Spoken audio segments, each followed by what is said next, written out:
Alerte, alerte, l'heure est grave aux États-Unis. Actuellement que je fais cette vidéo, mardi 21 janvier 2025, nous sommes en pleine phase de déportation massive de tous les immigrants sans papier sur le territoire américain, quelles que soient leurs conditions, que tu sois malade, que tu sois handicapé, que tu sois même en train de porter ton nouveau-né. Si tu es sur le territoire américain de façon illégale, tu seras déporté. Et donc, tous les parents qui seront éloignés de leurs enfants mineurs, ces enfants mineurs iront dans des centres d'accueil, dans des orphelinats et j'en passe. Ces enfants seront séparés de leurs parents. Ça fait très mal.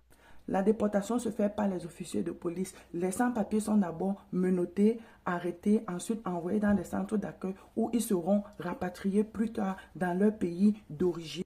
Oh, avant que je n'oublie, la déportation se fait par les officiers de police dont la main-d'œuvre n'est pas assez nombreuse pour effectuer entièrement cette déportation massive et dont le gouvernement demande aux bénévoles citoyens comme moi de venir volontiers et ils seront payés pour se joindre à la police afin de déporter tous les immigrants sans papier sur le territoire américain. Sans oublier que la déportation va commencer dans les États démocrates tels que Chicago, ensuite Californie, ensuite New York. Et après ces trois États, ils vont continuer à aller dans les États tels que Miami et ensuite, je dis même Miami, tels que la Floride et ensuite le Texas. Les États démocrates majoritairement parlant, les immigrants sont bel et bien la bienvenue et aussi pour punir le parti démocrate.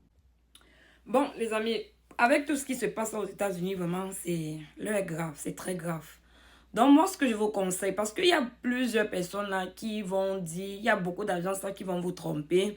Ils vont vous dire, si vous n'êtes pas au courant, donc on fait cette vidéo pour vous sensibiliser avant d'aller dans les agences là qui vont vous dire, passez par le Nicaragua, passez par ceci, tu arrives et tu montes, tu tombes au Mexique. Franchement, vous allez regretter parce que ils ont renforcé les frontières des États-Unis.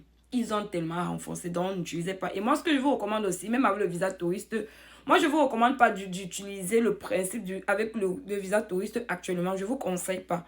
Mais voici ce que moi, je vous conseille plutôt.